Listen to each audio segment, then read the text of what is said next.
Everyone wants more money, but most of us weren't taught how to create an abundant life. That's where the More Money Show comes in.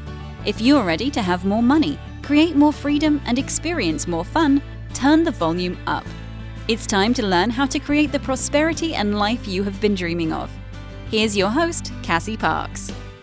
Hello and welcome to this episode. I am your host, Cassie Parks, and I'm back with Vicki Pace. Welcome, Vicki. I'm so excited to talk to you today. Thank you. I'm so excited to be here. Yay, I know. So I always, I start with this. What's awesome? I am getting better. My cold is moving through me and almost gone. It was just family was in town for the holidays and it's a brand new year.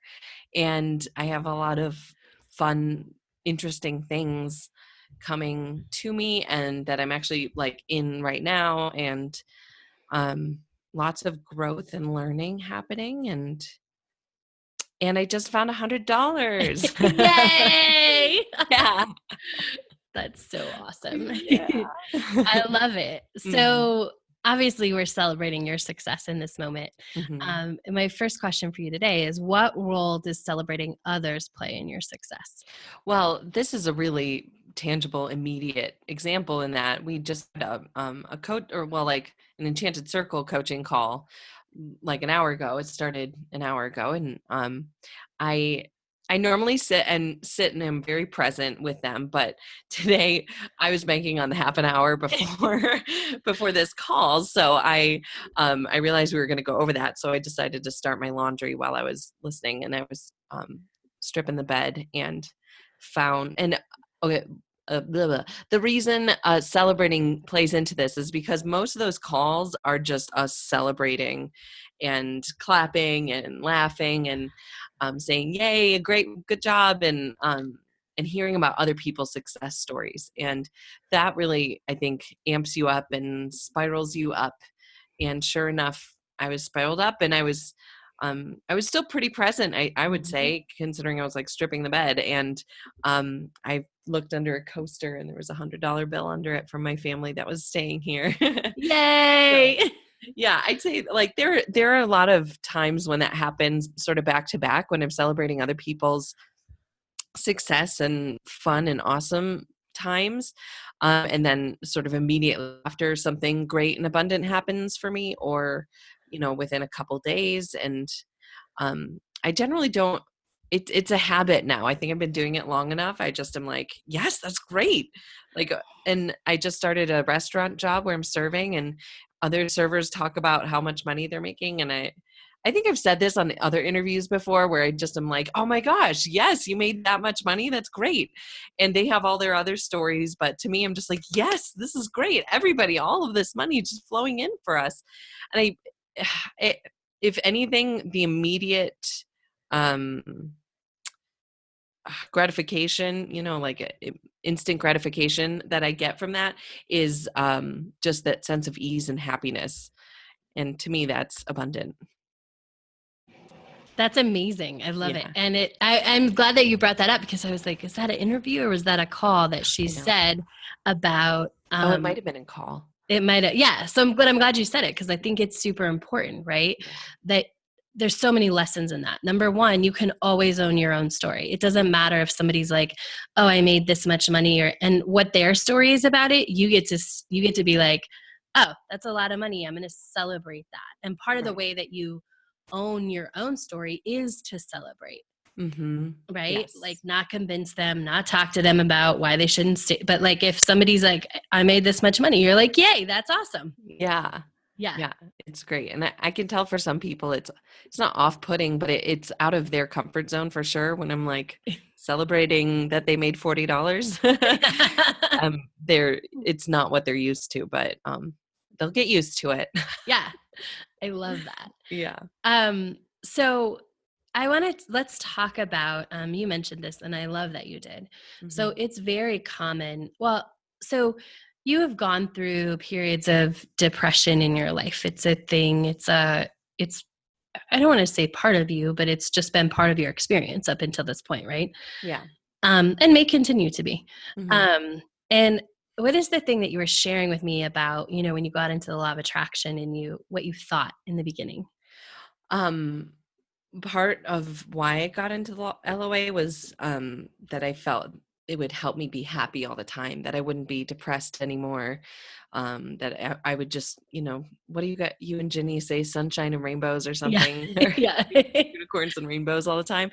And that's what I wanted. And at the time, like getting into it, that's what I felt I wanted and needed, and that it would heal me of depression, or I don't know, whatever stories I had. But and I've talked a lot, I think, in these interviews about feeling your feelings and growing through them. And I think I got to a point recently where I needed to kind of get to a certain depth of the feeling and then shut it down and get distracted.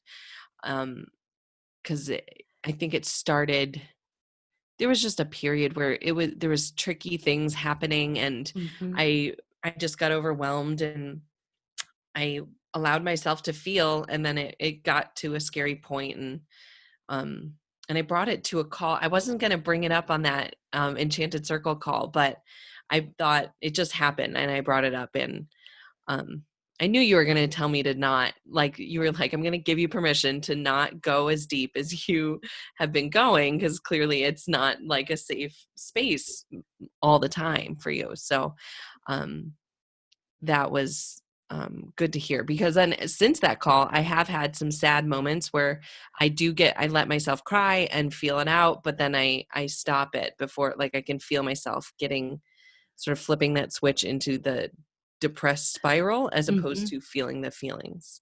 Ooh. Well, can you pinpoint, or can you describe, how do you know what the difference is? When I'm pretty good at just like turning off any stories that might pop up while I'm crying and sad. But when it gets to a point where the stories are just coming and I can't seem to stop them, that's when I tell myself, okay, it's time to like get up and make a cup of tea, or like just do something different. Even just moving to a new room will help most of the time. It's usually like stories that are not even old stories, just like, surprise, this is not a story I don't want, or this is a story I really don't want.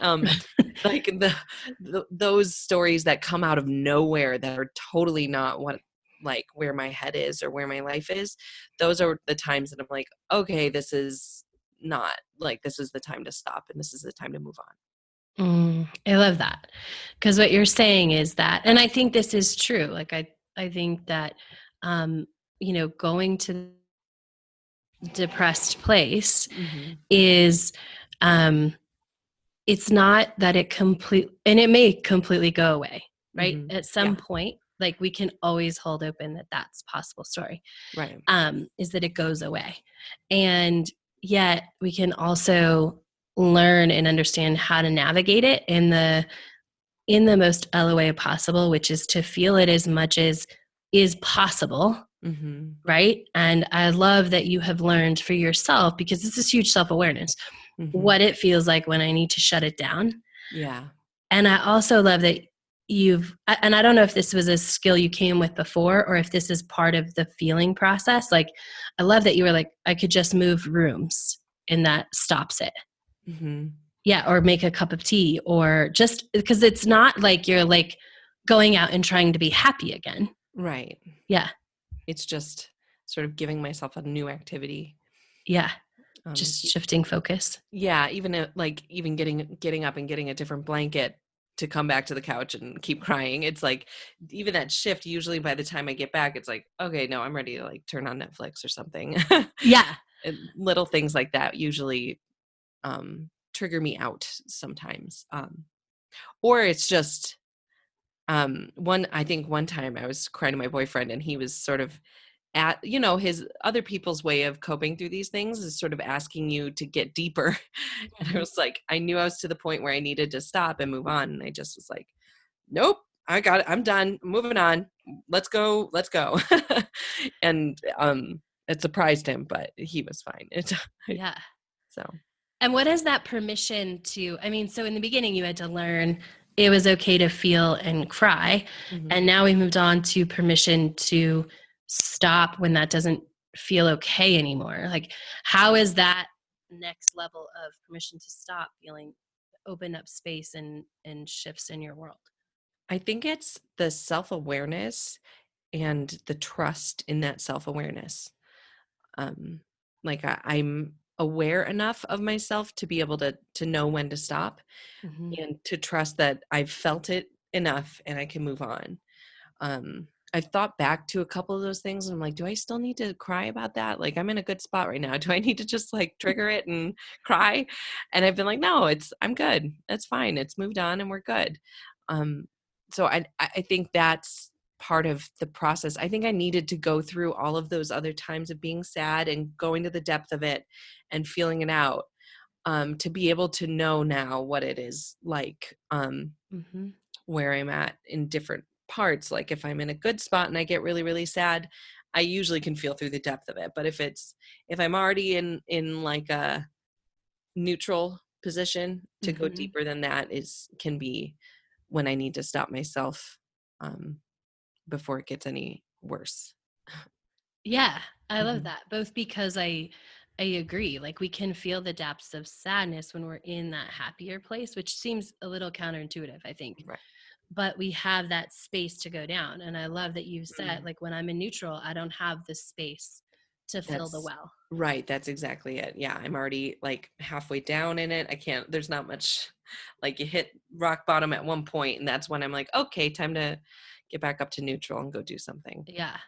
And I Mhm. love this. And I want to highlight this because we are talking about this point. Like, when you get into that space or that dark well or whatever, Mhm. it's always okay to call somebody. It's always good to have somebody to call, to talk about it, to make sure that you're safe. And we talked about that on the call as well, right? Did Mhm. you know what you needed to do? Could Yeah. you take care of that? Yeah.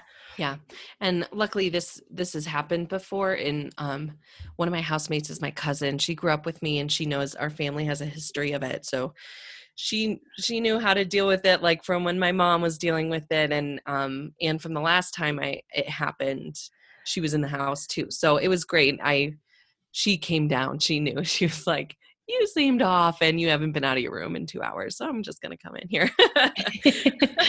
Awesome. Yeah. Yeah. Always okay to ask for help. Right. And how does it, what space is sort of that opened up, like letting go of that? I have to be happy all the time. Oh my God, so much space. It also it's like a relief. You don't have to constantly be thinking about, like, granted, yes, you do have that sort of beginning phase when you're changing your story for better stories. There's more like active thinking. Mm-hmm. But once that process is done, it's really just very easy and effortless, or that's not the right word. Easy and like peaceful. There's just like a sense of release and relief around not having to, I don't know. The phrase I have is barfing out rainbows and sunshine, but that's not like, but there are some LOA practices where that's what they do, and that's sort of what they want you to do. So I'm Yeah. happy that we don't do that, and much easier, much better, and much more effective. Yes. Oh, I Mhm. love that. And Yeah. who cannot love that term, barfing out rainbows and sunshine? But yeah, I mean, and everybody's got different practice, and it works for like what works for you is fine. But I know some people that do that, and I know it doesn't work for them, and it makes me sad. Yeah, right. I Yeah. totally get that. Hmm. And I want to also like talk a little bit about this. I don't know what the question is, but even when you move through the depths, I think maybe you would say you move through faster. Yeah. Like, you're still creating this life. I think there's this LOA myth that if I'm not happy all the time, I can't create that life. And I want you to dispel that myth a little bit from personal experience. Well,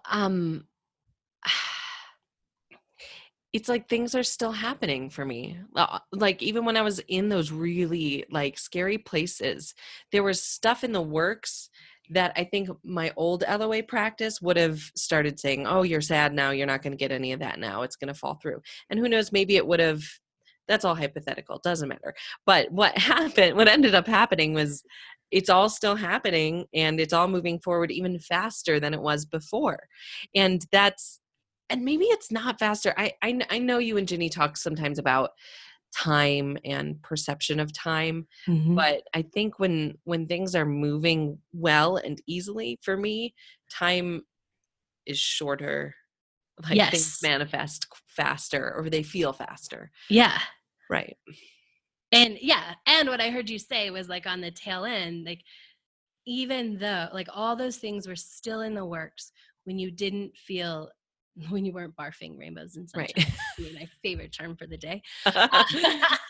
When you weren't doing that, it's like they were still there. It doesn't mean they stopped. And as soon as you got through and you acted in, and I want to say this, like it's a very loving thing to come and ask the question and be okay, asking the question and admitting that you weren't fully okay and how do I move through this? And then when I said give yourself permission to not go that far, like honoring that, right? Like that's all self-care and self-love.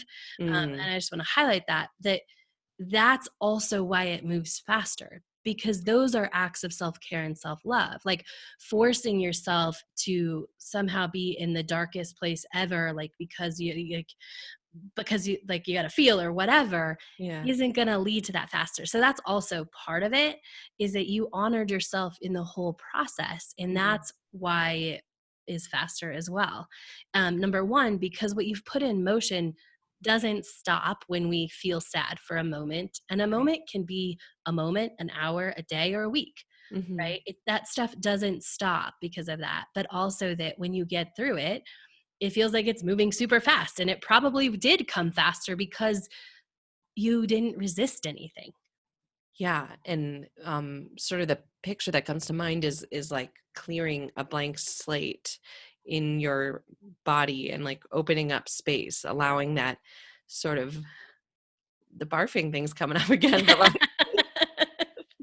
opening up space, like crying, getting it out, sort of, I don't know, just getting rid of it. And not that you have to get rid of the feelings, but, you know, allow it, releasing them out there. And I think that opens up space and allows so much more to come so much faster for you. And I really think it is happening for me much faster. Yeah, I would agree. Like, I don't think that's a misperception. I think that's the truth. Like, I see all of these things lining up even faster and going from one amazing thing to another, whereas maybe it was like amazing and a little bit of period and then amazing. Now it feels like it's amazing, amazing, amazing. Yes, that's really, that's a better, more accurate term, is that there's always this theme of awesomeness. Even if I'm sad or having a cranky day or something, it's always still awesome. Yeah, I love that. So what are you most excited about? We're recording this on January 2nd, 2019. What are you most excited about for 2019? I think I'm setting the intention that there's going to be more ease and abundance in my life. And those are kind of vague things, but I think that, I think it allows space for whatever is easy, whatever is abundant. And I think I have a lot of cool things coming to me in 2019. And I'm excited for that theme of awesomeness all year long, you know, to like color everything I'm doing for the whole year. Yes. Okay. Theme of awesomeness, ease and abundance. What would you have set prior to this year and having done the last 9 months of work that you've done? What would maybe your New Year's intention or goal or resolution, what would that have looked like? You mean like before doing any work with you? Like what would I have? Before the Enchanted Circle, like what would you have? I would have said be in a show back to back to back.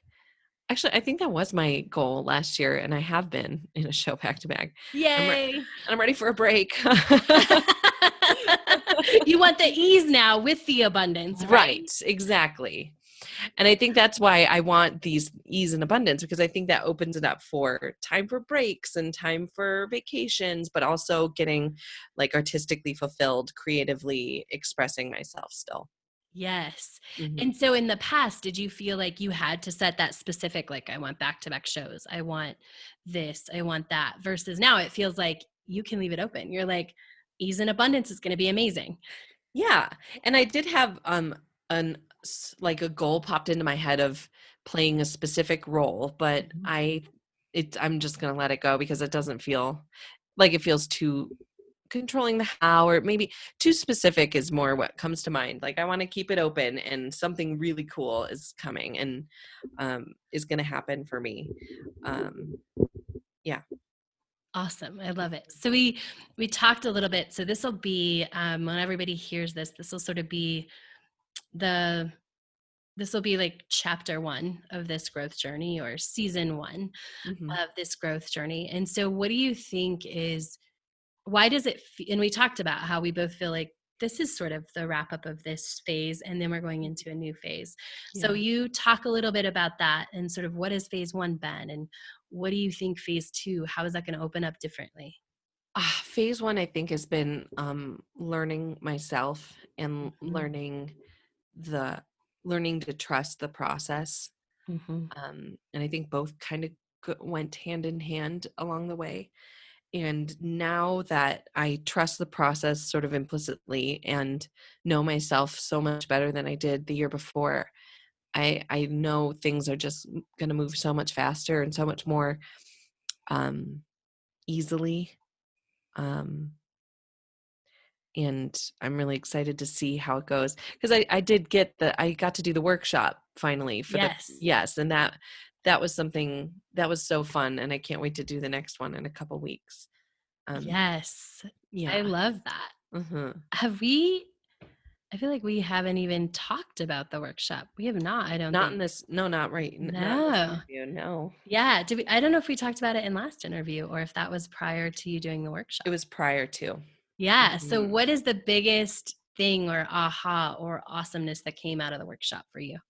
I feel it's opened up a lot of space, and the trusting comes into it too, in that you're really trusting the script. It, it just feels like I need to be doing more all day, but like with Manifest 10K, a lot of the assignments were things you would do throughout the day. And Mhm. some of the post workshop assignments are a little bit like that, but not quite as hands-on. It feels more like Manifest 10K felt more like you were holding our hand, kind of walking us Mhm. through every little step, which was so helpful and so great. And now it's more like, I don't know, it just feels like you're handing us, this is your future self and it's going to work. Bye. But obviously you don't say goodbye. We keep on keeping on. So Right. um I think it's but I and those sad moments happened pretty quickly after the workshop. And I could tell myself that it needed to happen. It was like opened up space and whatever, but it doesn't matter. It was what it was. Um and I feel good about it. And you mentioned something about like celebrities and stars. They come out every now and then saying like, this is me. Mhm. I have depression sometimes. And I think honestly, like 2 days ago, Drew Barrymore posted like a one picture and then another picture. One picture was her hair and makeup. The next was like, she's like 2 hours later, I had a breakdown and it was her crying. And that was really cool to see, like remind myself that, even and in her post, she talked about how she has so much to be grateful for and how easy and wonderful her life is, but that there are moments that just get you down. And that was cool to see. But I think the workshop opened up,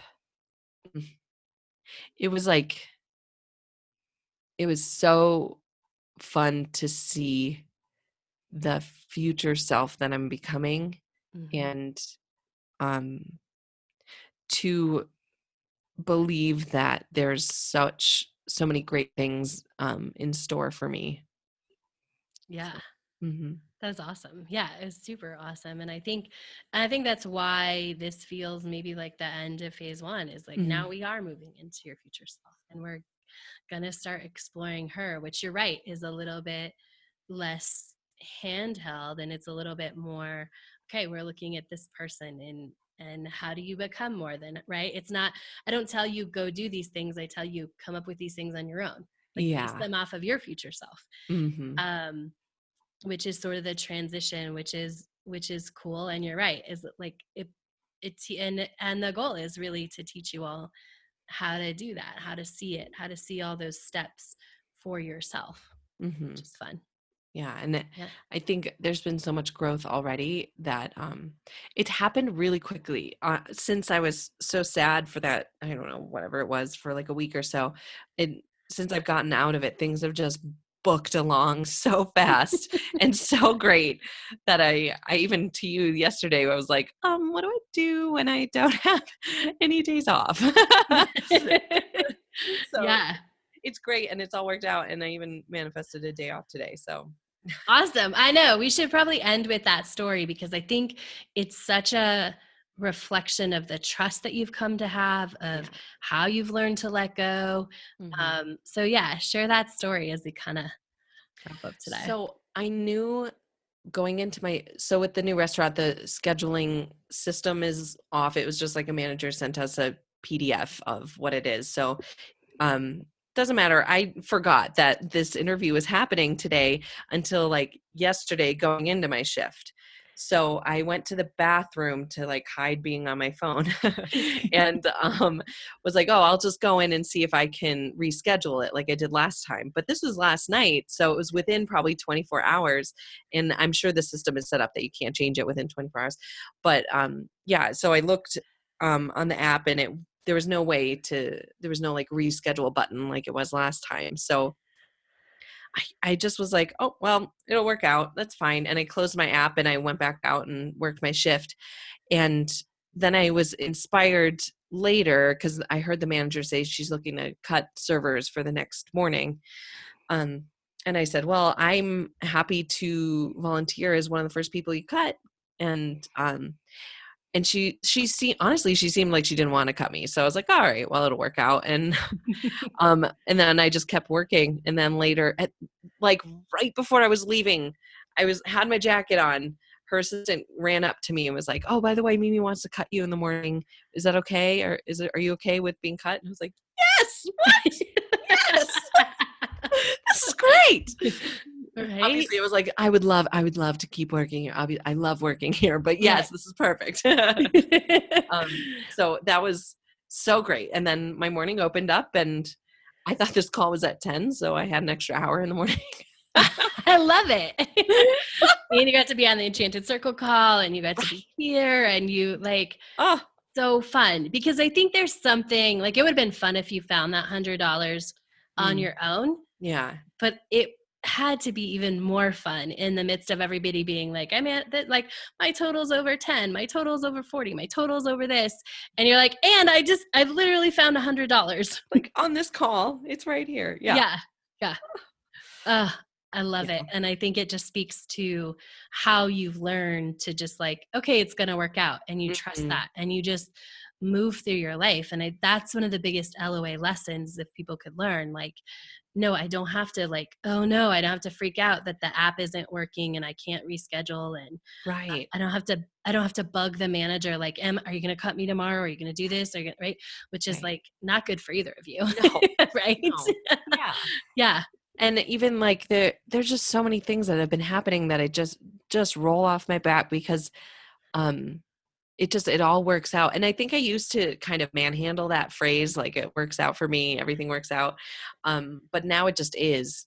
And I don't really know when that shift happened. I mean, I think it happened the workshop that it was just like, I can tap into that person that all these things have worked out for. So it's going to work out for me now. And even there's lots of like little things that are popping into my head that I was like, that didn't go perfectly, that I was like, oh, it's fine. And then something else worked out even better. So yeah.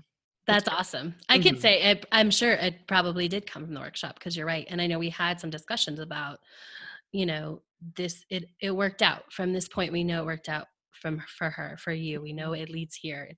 We can do that. And it's so cool to see, right? Like I want you to say like, it'll work out.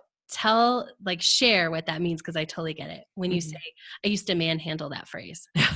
I just feel like that's a really accurate way of putting, like, I Yes. think there are a lot of like LOA phrases and do-ditties that you could do that you manhandle a little bit. Right? And this was like, if some hiccup happened, I don't know. Gosh, I just would aggressively say, no, it's going to work out. It's going to be fine. It's going to be fine.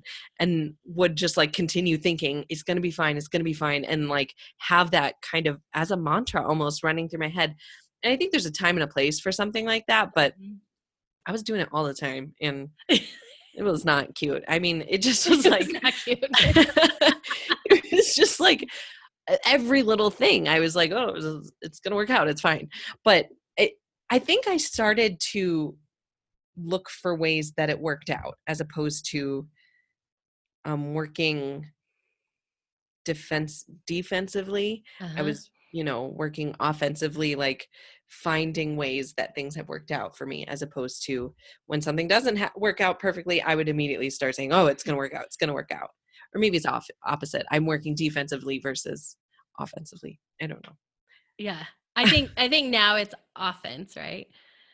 Yeah. Yes. Yeah. Like before anything happens, I already have. Yeah. You already know, right? Yeah. I already know. Mhm. Yeah. Yeah. I Mhm. love that. So any advice, anything that you want to say to somebody who's listening and resonating with your story, maybe has experienced depression or is, manhandling all their LOA things? No, just keep on keeping on. And I think the biggest phrase that helped me was to just keep living your life. I mean, you don't have to be, there are some, especially in Manifest 10K, there are some assignments where yes, you are like pulling out your list and writing things down sometimes. But for the most part, I feel it's a tool I have in my back pocket all the time. And I just continue living my life just knowing that it's all going to work out. And so I guess the best advice I would say is just keep on keeping on and it's all going to be fine. Yay. I love that. Yeah. Thank you so much, Vicki, for sharing your very deep personal story with everybody. I know that is really going to create a lot of relief and release of resistance for a lot of people. So thank you so much for being here and being awesome. And I'm so excited to watch your year of awesomeness unfold. And I'm grateful to get to be a part of it and celebrate with you. Yeah, me too. Year of awesome. I'm calling it Yay. that. Yeah, for sure. Yes. Yay. Abundance and ease in a year of awesome. Awesome. Well, thank you so much for being here, Vicki. Thank you all for listening, and make sure to tune into our next interview series as well as the next time and hear how Vicki's journey has progressed and everything has worked out awesome. Thank you for joining us on The More Money Show. To learn how to identify your current money story, go to identifyyourmoneystory.com.